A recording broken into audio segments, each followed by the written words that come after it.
Roe, a Sigma 38, was sailing the Guingand Bowl as a qualifier for their Fastnet campaign.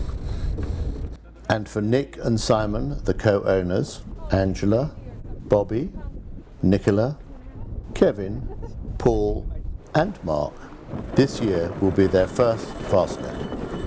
So the race today starts at 4 o'clock and we're going to start with a fairly familiar route from a broad racing point of view, which is down the western Solent.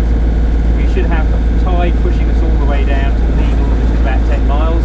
So once we get to the Needles, we're then going to set off on a course of about 210 to take us from the Needles down to the western side of Guernsey, which is about 85 miles. And then during that passage, we're expecting the wind, as we get around past the Needles, to come round to south, weaken slightly, possibly carry on round to south east southeast, or possibly just south southeast, and then about the same time that the tide turns in the channel, which is probably about 9 o'clock tonight, we're expecting the wind to start coming back round and strengthen significantly from the west, so that by the time we are doing this middle section of the channel, I'm expecting us to be having something like 25 or 30 knots of wind, and we'll have a tide pushing us back up the channel at that point in time. Hopefully with that much wind we'll be able to punch into the tide with a lee bow across this middle section, and then by the time we're getting towards the casquettes and southern end of this traffic separation scheme, which we're trying to avoid, we will hopefully be picking up a positive tide, which is going to sweep us back out, back down towards the southern end of Guernsey. If that all goes to plan, we will hopefully be finishing the race mid-afternoon tomorrow, so get something like 5 o'clock. 5, 4, 3, 2, 1, go!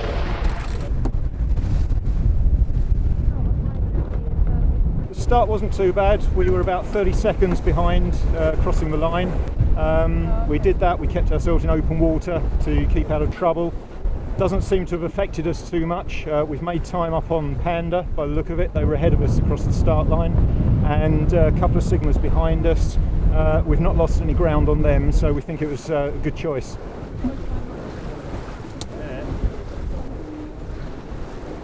I just got hooked. We had a very rough crossing from Cherbourg to St Helier, and it was brilliant. Fastnet, I think it's going to be absolutely awesome once I've done it. Really looking forward to having had done it.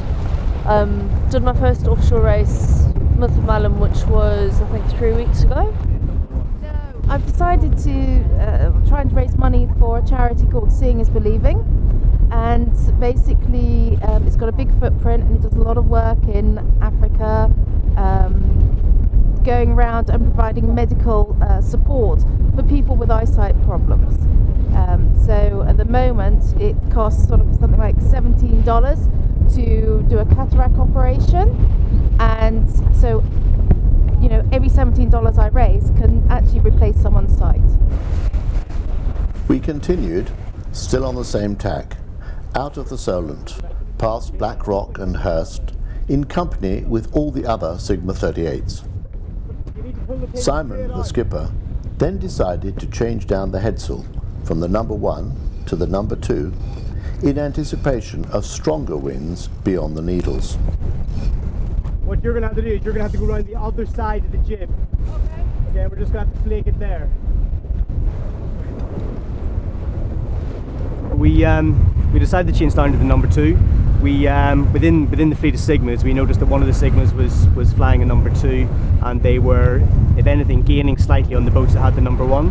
And coming up to the Needles, I felt maybe that the wind was going to sort of increase slightly, just because we'd be out of the lee of the land, out of the lee of the Isle of Wight. So we decided to be prudent and go for the number 2.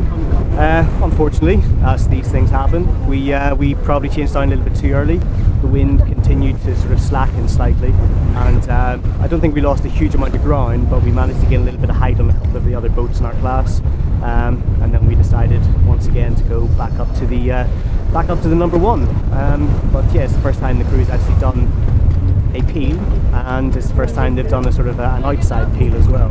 Obviously, you know, we're hoping to do well in the qualifying races, but also we're using the qualifying races as a way to try to sort of get as much experience as we can, because for some of the crew this is the first time that they've done any sort of offshore sailing, and for some of them any offshore racing.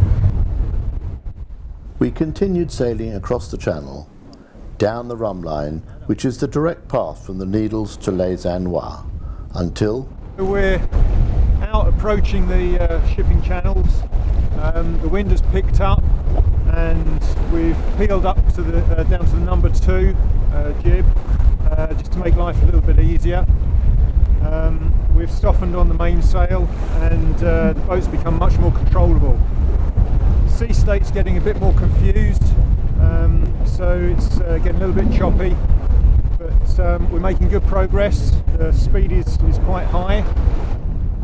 there is a helm changeover as darkness falls, and the approaching front brings more wind and rain. So we're just basically coming south of the TSS of the Cascades. At the moment our course over ground is heading pretty much directly towards the lighthouse.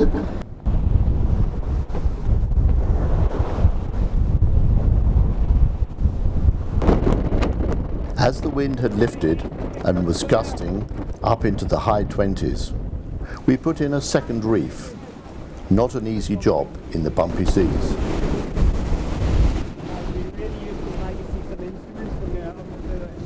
And can somebody pass me the winch handle for the running backstay?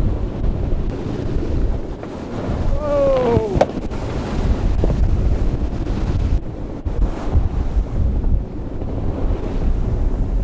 We're now approaching the western tip of Guernsey, and the light. We're going to round the lighthouse of Les Annois.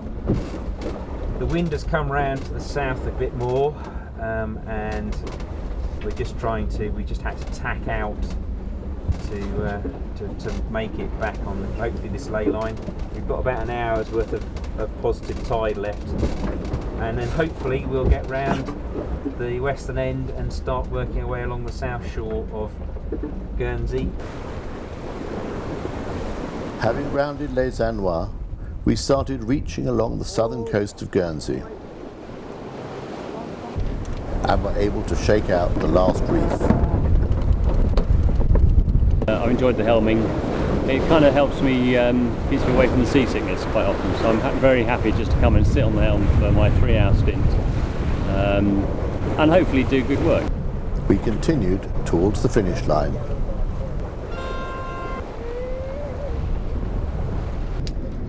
And finally moored in St. Peter Port, tired but happy.